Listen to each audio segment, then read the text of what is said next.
Friends, welcome back to my YouTube channel. Friends, आज की video में आप देखने वाले हैं जो भी आपके यूजीसी नेट के पाठ्यक्रम में लगी हुई रचनाएं हैं, जिसमें भी शीर्षक दिया गया है। जैसे आपका उपन्यास है तो उसमें कई शीर्षक अगर दिए गए हैं तो शीर्षकों को क्रम से लगाने का प्रश्न पूछा जा रहा है। तो उसे इस वीडियो के थ्रू आप रिवाइज करेंगे कि किसमें कितने शीर्षक हैं और उसे क्रम से आप याद कराने का प्रयास इस वीडियो में किया जाएगा।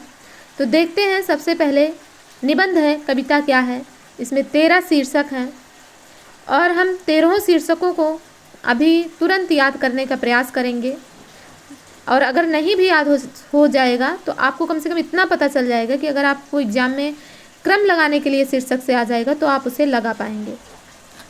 तो सबसे पहले है सभ्यता के आवरण और कविता।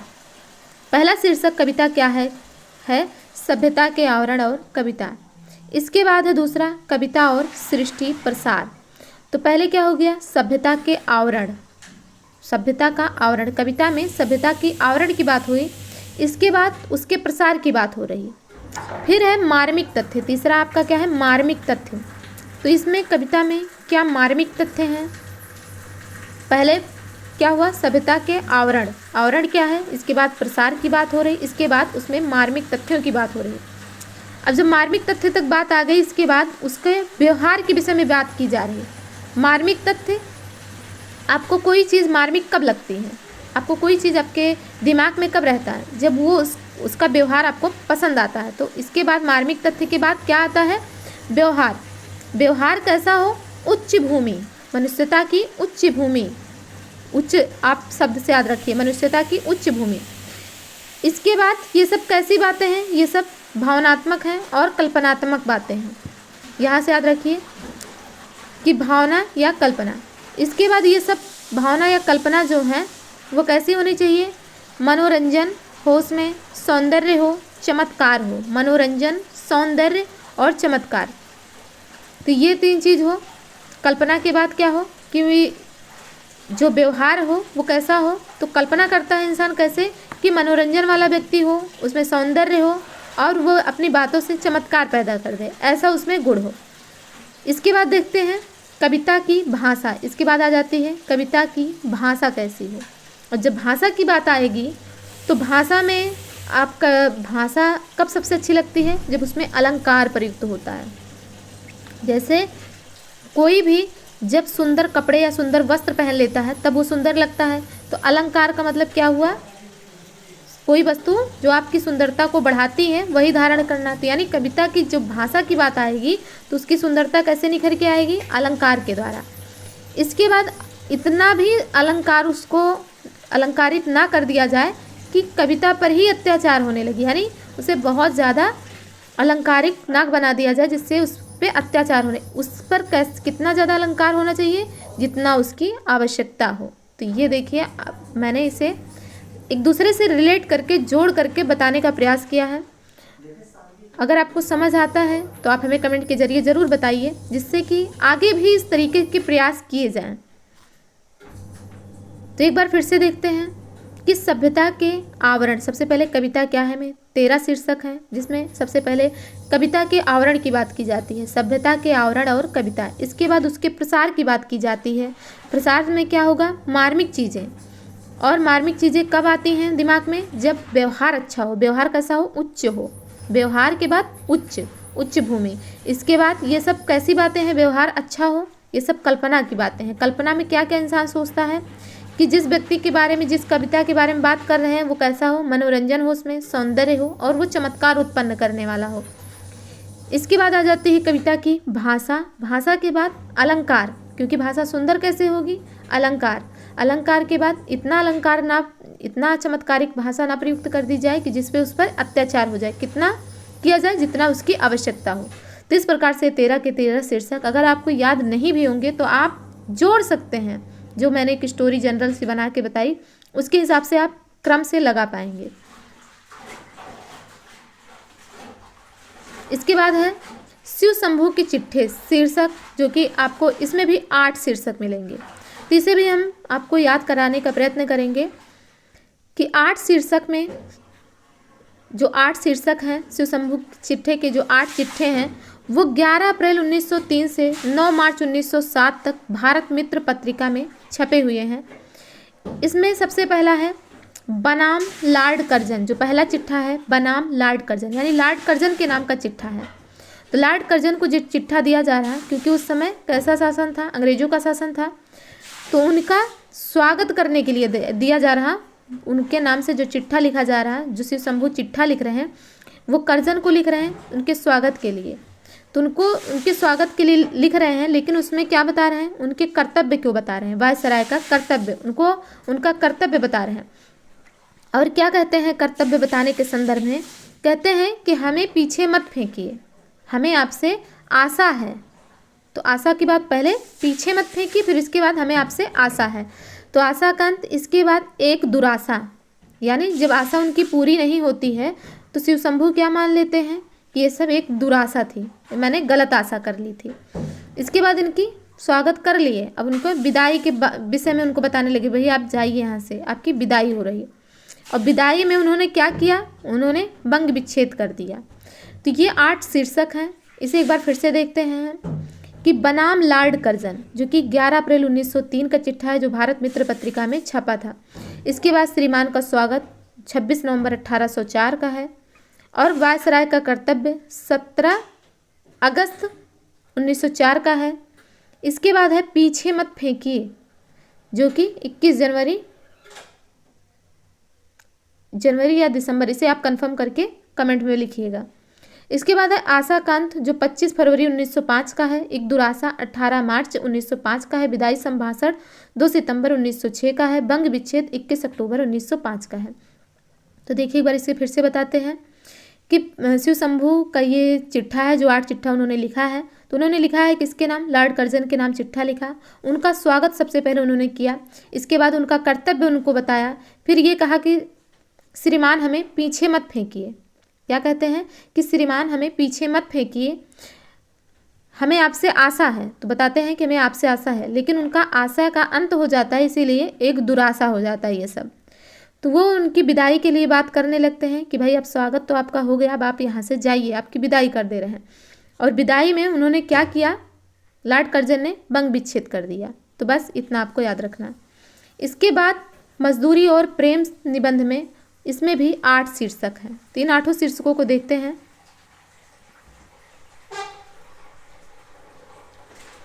सबसे पहला है हल चलाने वाले का जीवन। हल चलाने वाले, सबसे पहला हल चलाने वाला। तो पहले जो प्राचीन समय में कैसा समय था, हल चलाया जाता था, और उसमें गडेरियों का जीवन भी रहता था।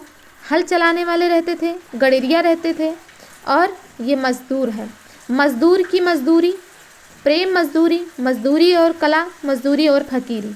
तो ये 4 मजदूरी से जुड़े हैं। तो इसे हम सबसे पहले देखते हैं। तो हल चलाने वाले और गडेरिये का जीवन, 2 आपका क्लियर हुआ। सबसे पहले हल, फिर गडेरिया, फिर इसके बाद मजदूर की मजदूरी। मजदूर, जो मजदूर होते हैं भाई, उनको मजदूरी दे दीजिए। तो उनकी मजदूरी कैसे दीजिए, प्रेम से मजदूरी दीजिए। तो ये याद रखिए कि पहले मजदूर की मजदूरी आप दीजिए, और उसे प्रेम भाव से मजदूरी दीजिए, प्रेम से मजदूरी दीजिए। क्यों दीजिए प्रेम से, क्योंकि मजदूरी भी एक कला है। मजदूरी सबके बस की बात नहीं होती, वो भी एक कला है।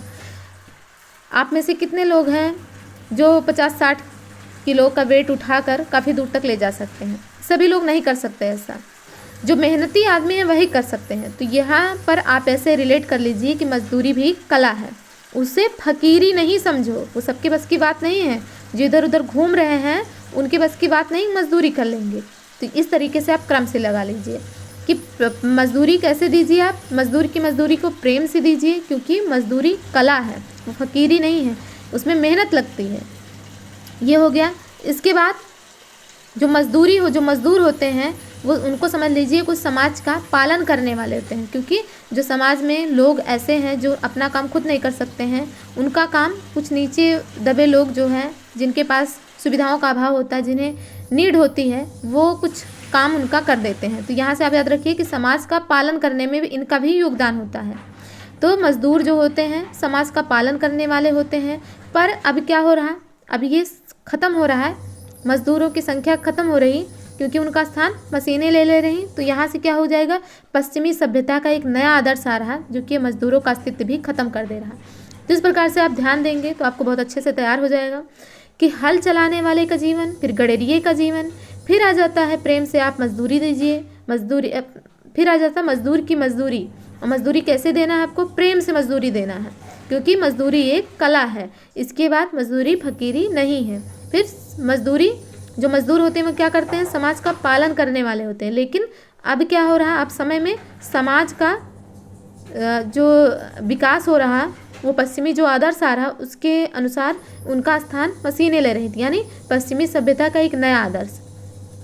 तो इस प्रकार से मजदूरी और प्रेम नामक निबंध के जो 8 शीर्षक हैं वो क्रम से कंप्लीट हो गए। आगे हम देखेंगे और शीर्षक भी। आगे है एक साहित्यिक की डायरी। इसमें भी 13 प्रकरण है। जैसा कि आपने देखा कविता क्या है में 13 प्रकरण, उसी प्रकार से एक साहित्यिक की डायरी में भी 13 प्रकरण है। इसमें से 13 प्रकरण को हम अच्छे से देखेंगे। अभी सिर्फ प्रकरण को याद कराना आपका हमारा उद्देश्य है। इसमें और भी कुछ एक्स्ट्रा चीज़ें कुछ भी नहीं बताई जा रही। तो अगर आपको जो भी चीज़ें एक्स्ट्रा चीज़ें याद आती हैं उसे आप कमेंट बॉक्स में ज़रूर लिख कर बताएं। तो इस वीडियो का सिर्फ उद्देश्य इतना है कि आपको प्रकरण अच्छे से याद करा दिया जाए। तो एक साहित्यिक की डायरी में 13 प्रकरण है, जिसमें है सबसे पहला तीसरा क्षण। 13 प्रकरण में तीसरा क्षण से बात हो रही। तीसरे क्षण में क्या आता है, जैसे शिव जी का तीसरा नेत्र होता है, यहीं से याद रखिए तीसरा क्षण। और तीसरे क्षण में क्या है, एक लंबी कविता का अंत। और लंबी कविता पर अंत क्या कैसे होता है,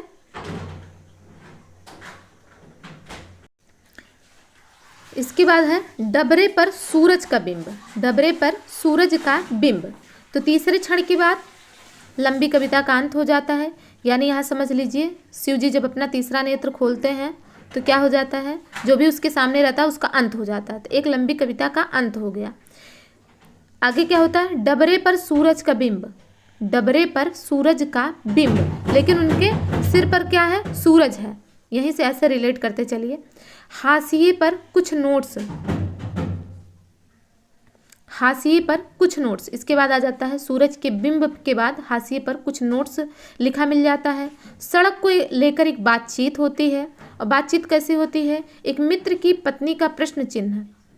एक मित्र की पत्नी का प्रश्न चिन्ह। बातचीत में हाशिए पर कुछ नोट्स मान लीजिए मिलता है, उस नोट्स को लेकर एक बातचीत शुरू होती है। और नोट्स में क्या रहता है, एक पत्नी का प्रश्न चिन्ह रहता है। और उसमें रहता है कि नए की जन्म कुंडली 1 और नए की जन्म कुंडली 2।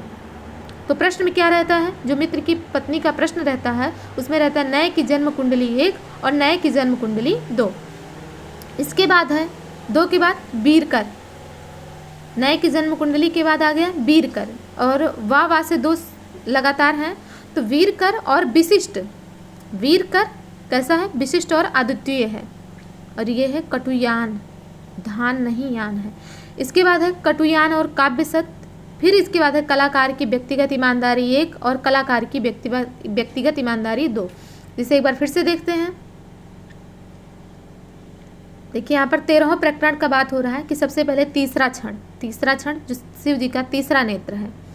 तो तीसरे नेत्र में क्या हो जाता है, तीसरे नेत्र से जब शिव जी देखते हैं तो दुनिया का अंत हो जाता है। लेकिन यहाँ कविता का अंत हो रहा। अब डबरे पर सूरज का बिंब, लेकिन जो उनके सिर पर बिंब है उसको देखते हुए चलते हैं कि ये सब छोड़कर बातें ठीक है, अंत तो हो गया, लेकिन अब एक नया सूर्य दिखता है, नए सूरज का बिंब दिखता है। और एक नोट्स लेकर सड़क पर बातचीत होती है।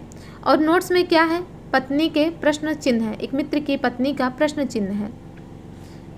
तो जब सूरज उगता है, ऐसे आप सोच सकते हैं कि यानी तीसरे नेत्र के बाद एक लंबी कविता का अंत हो गया। अब नया सूर्य जब उगा तो फिर से स्टार्ट होती है दुनिया। और उसमें सबसे पहले एक नोट्स मिलता है। उस नोट्स को लेकर बातचीत करते हैं। और उसमें एक मित्र की पत्नी का प्रश्न रहता है। तो प्रश्न क्या रहता है, नए की जन्म कुंडली 1 और नए की जन्म कुंडली 2। ये 2 प्रश्न रहते हैं। इसके बाद ये प्रश्न कौन हल करता है, प्रश्न हल करता है वीरकर। क्योंकि वीरकर कैसा है, विशिष्ट और अद्वितीय है। वीरकर कैसा है, विशिष्ट और अद्वितीय है। कटुयान और काव्य सत्य, ये सब जो बातें कही जा रही ये कटु तो लग रही पर ये सत्य हैं। अब इसके बाद आ जाती कलाकार की व्यक्तिगत ईमानदारी 1 और कलाकार की व्यक्तिगत ईमानदारी 2, यानी जो सब बातें हुई ये ईमानदारी ही हैं, यानी ईमानदारी से बातें कही जा रही। तो इस प्रकार ईमानदारी 1, ईमानदारी 2 लास्ट में आ जाएगा। तो आपको कैसा लग रहा है ये हमें कमेंट के माध्यम से ज़रूर बताते चलिए कि प्रकरण जो याद कराने का तरीका जो बताया जा रहा, बहुत ज़्यादा टफ तरीके से नहीं बताया जा रहा, एक एक शब्द को प्रकरण के आपके शीर्षक से एक एक शब्द को उठाकर बताया जा रहा। तो ये कैसा आपको लग रहा, आपके लिए बेनिफिशियल है कि नहीं है, हमें कमेंट के माध्यम से ज़रूर बताइए, जिससे कि इस प्रकार की वीडियो आगे भी लाई जाए। इसके बाद है अंधा युग। अंधा युग में इसके बाद है अंधा युग। अंधा युग में आप देखेंगे अंधा युग के जो भी शीर्षक हैं, जो भी अंक हैं, इसमें 5 अंक हैं और 5 अंकों को क्रम से लगाने के लिए प्रश्न इसके पहले भी पूछा गया है।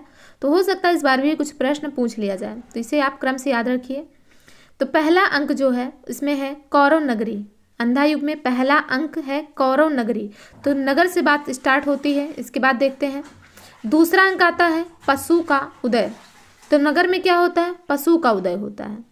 सूर्य का उदय होता था, अब क्या हो रहा है, पशु का उदय दूसरे अंक में हो रहा है। तीसरे अंक में क्या होता है, अश्वत्थामा का अर्धसत्य।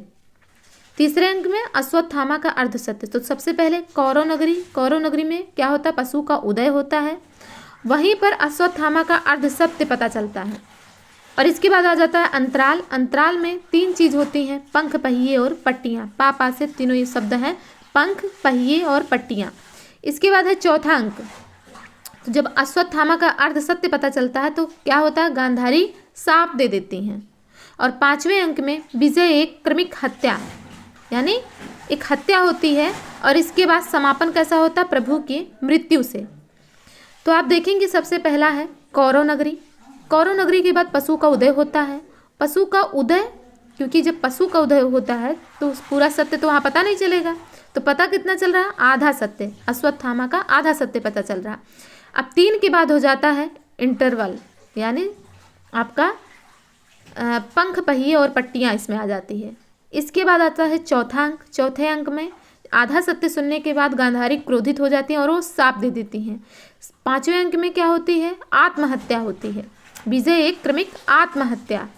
और इसके बाद समापन में प्रभु की मृत्यु। इस प्रकार से ये पूरा का पूरा शीर्षक था, जिसे कौरव नगरी, पशु का उदय, अश्वत्थामा का अर्धसत्य, सत्य सुनने के बाद गांधारी ने साप दिया और साप दिया तो उसने क्या कर लिया, आत्महत्या, और इसके बाद प्रभु की मृत्यु। तो इस प्रकार से ये शीर्षक थे।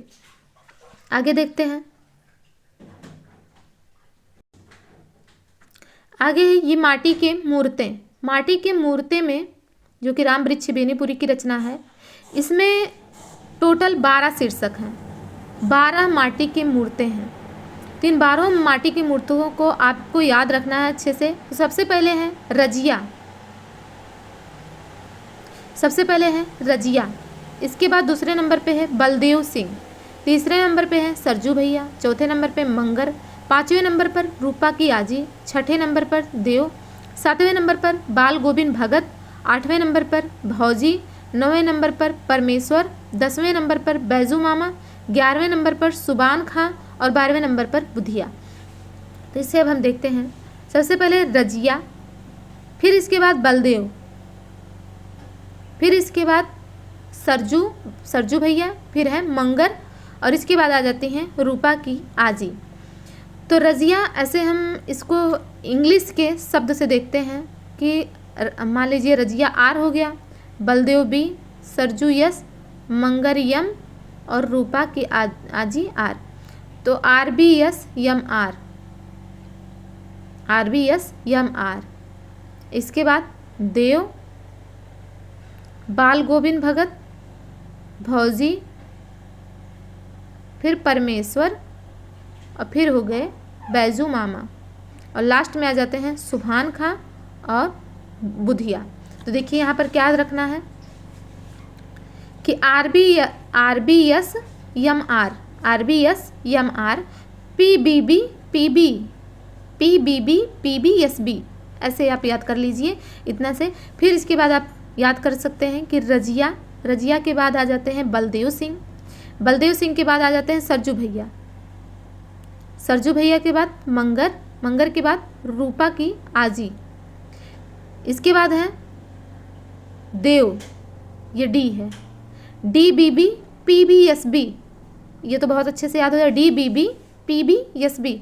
तो डी से देव, बाल गोविंद भगत और भौजी, बाल गोविंद भगत के बाद भौजी, भौजी के बाद परमेश्वर, परमेश्वर के बाद बैजू मामा, बैजू मामा के बाद सुभान खां, सुभान के बाद बुधिया। तो इस प्रकार से आप याद रख सकते हैं कि रजिया बलदेव सिंह, सरजू भैया, मंगर, रूपा की आजी, देव, बाल गोविंद भगत, भौजी, परमेश्वर, बैजू मामा, सुभान खां, बुधिया। आगे देखते हैं। इसके बाद है राहुल सांकृत्यायन की यात्रा वृत्तांत। इसमें खंड दिए गए हैं 5 और पांचों खंडों का नाम है सबसे पहले लहासा से उत्तर की ओर, चांग की ओर, शक्य की ओर, जेनम की ओर, नेपाल की ओर। तो इसमें से आप 2 याद रखेंगे। सबसे पहले लहासा आता है, तिब्बत में जैसे एंट्री करते हैं लहासा से, लहासा के बाद चांग, आप 2 याद रखिए और इसका एक एक वर्ड याद रखिए, सा जा न। तो यहाँ से सजन याद रखिए कि लहासा, चांग, सजन। तो शक्य, जेनम, नेपाल, तो बहुत अच्छे से याद हो जाएगा, शक्य, जेनम, नेपाल, लहासा, चांग, शक्य, जेनम, नेपाल।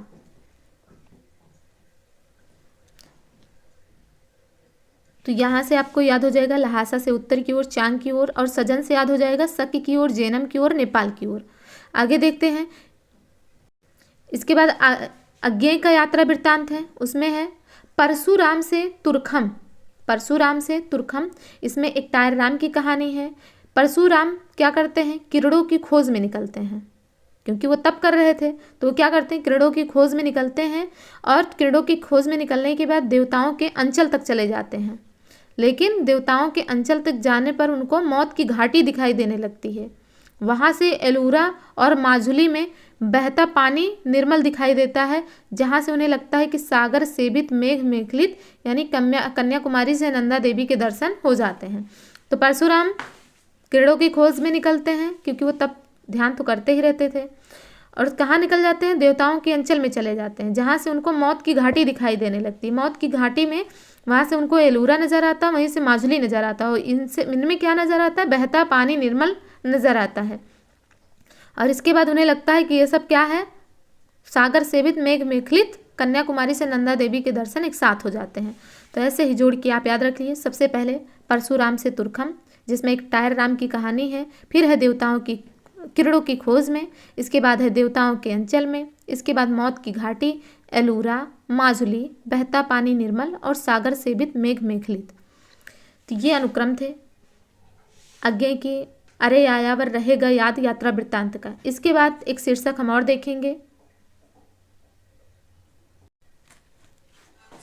तुलसी राम के मुर्दहिया आत्मकथा से ये शीर्षक है। तो इसमें 7 शीर्षक दिए गए हैं और 7 शीर्षकों को आप अच्छे से ध्यान रखिए, क्योंकि ये भी शीर्षक पूछे जाते हैं कि किसके बाद कौन सा शीर्षक आया है।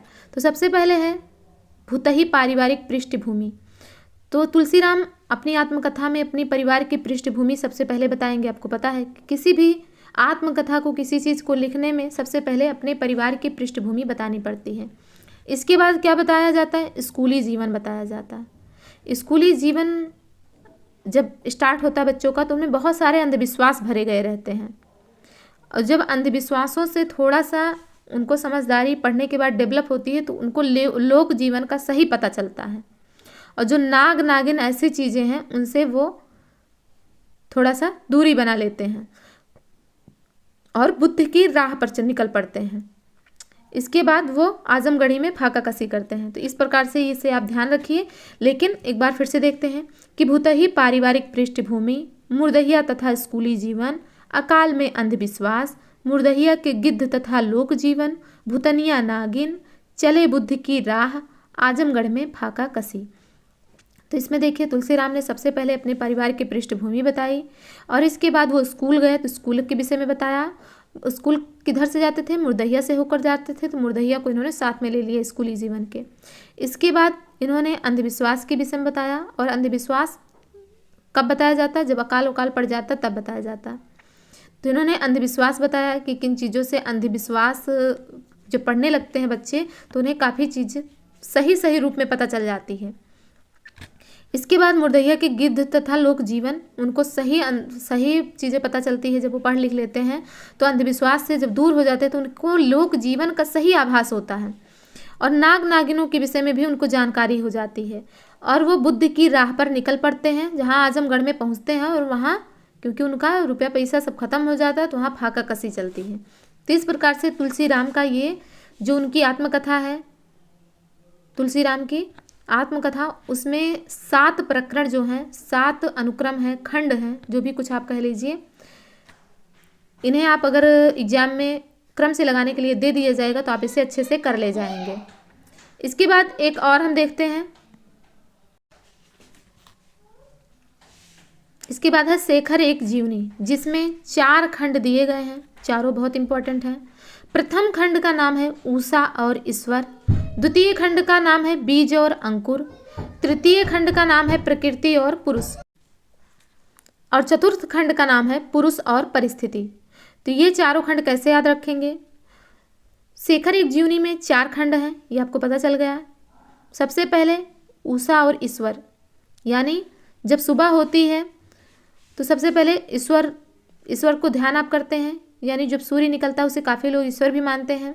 तो उषा और ईश्वर से स्टार्ट होता है। इसके बाद बीज और अंकुर, यानी इसके बाद बीज पड़ता है, जीवन का बीज इसके बाद पड़ता है। जब सुबह हो जाती है इसके बाद जिंदगी स्टार्ट होती है। तो बीज यहाँ से आप याद रखिए, उषा के बाद, उषा और ईश्वर के बाद बीज और अंकुर, बीज अंकुरित होता है। इसके बाद है प्रकृति और पुरुष, यानी जो प्रकृति है, जो हमारे चारों तरफ प्रकृति है और पुरुष है। इसके बाद क्या आ जाती है? पुरुष और परिस्थिति, यानी इसके बाद पुरुष की परिस्थिति क्या है, तो परिस्थिति बाद में आती है। यहाँ से आप चारों को रिलेट करके याद रख सकते हैं कि उषा और ईश्वर के बाद बीज और अंकुर, क्योंकि जब सूर्य निकलता है इसके बाद ही कोई बीज अंकुरित हो सकता है। और जो प्रकृति है उसमें पुरुष कोई अपनी परिस्थिति के अनुसार बाद में ही कार्य करेगा। तो प्रकृति और पुरुष इसके बाद आ जाएगा, और पुरुष और परिस्थिति। तो इस प्रकार से ये 4 अनुक्रम है। और आपको याद करने में कैसा लग रहा है, जो भी बताया जा रहा है वो आपके लिए इफेक्टिव लग रहा कि नहीं, ये हमें कमेंट के माध्यम से ज़रूर बताते रहिए। अभी हम देखेंगे उपन्यास जो हैं आपके, उन उपन्यासों में कितने प्रकरण हैं, कौन सा उपन्यास कितने खंडों में विभाजित है, ये भी प्रश्न पूछा जा रहा है। तो इसे भी हम देख लेते हैं। इकाई 6 में आपके सिलेबस में, यूजीसी नेट के सिलेबस में इकाई 6 में हिंदी उपन्यासों की चर्चा की गई है, जिसमें आपके 13 उपन्यास हैं। सबसे पहला उपन्यास है पंडित गौरी दत्त का देवरानी जेठानी की कहानी। इसमें कोई प्रकरण नहीं दिया गया है। इसके बाद है लाला श्रीनिवास दास, जिसका जो उपन्यास है परीक्षा गुरु। इसमें टोटल 41 प्रकरण हैं, जो कि आपके चैनल पर 41 प्रकरणों को ट्रिक के माध्यम से बहुत ही आसानी से याद करा दिया गया है। 41 के 41 प्रकरण। तो अगर आपने नहीं देखा है तो आप जाइए और अच्छे से देखिए। इसके बाद है प्रेमचंद जी का गोदान है। गोदान में टोटल 21 प्रकरण है। देखिए, नाम प्रकरण नहीं लिखा गया है, इसे मैं स्पष्ट कर दूं कि ना तो प्रकरण लिखा गया है ना खंड लिखा गया है, लेकिन इसे डिवाइड किया गया, नंबरिंग इसमें दी गई है, तो जिसे हम प्रकरण या खंड मान ले रहे हैं।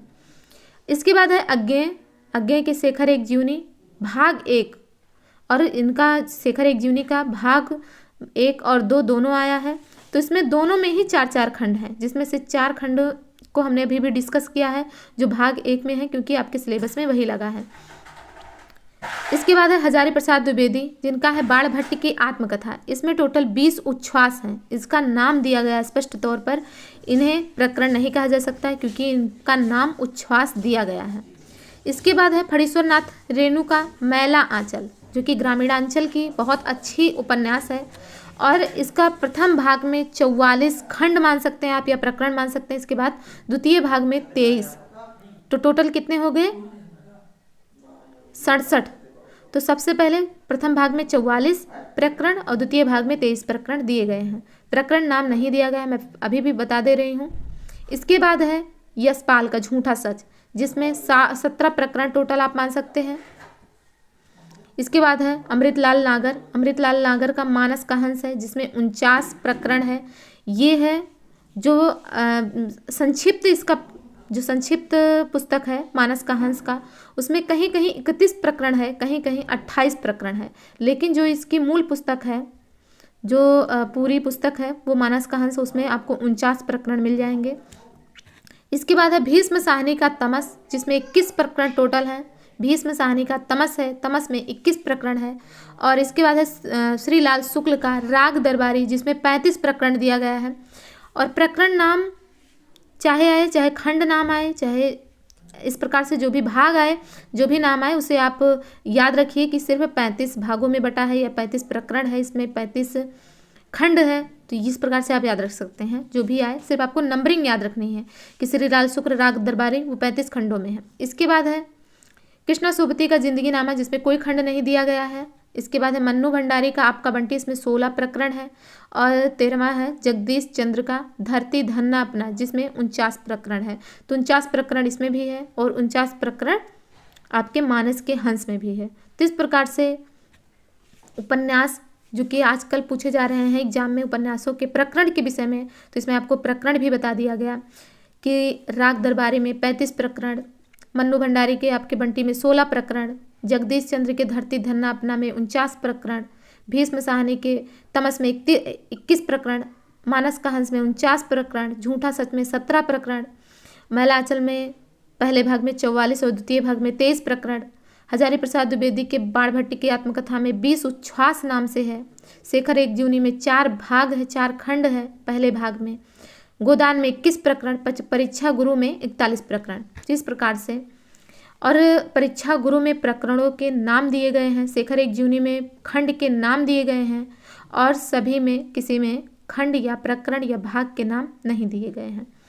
तो इस प्रकार से यहीं पर ये वीडियो कंप्लीट होता है। आपको ये वीडियो कैसा लगा?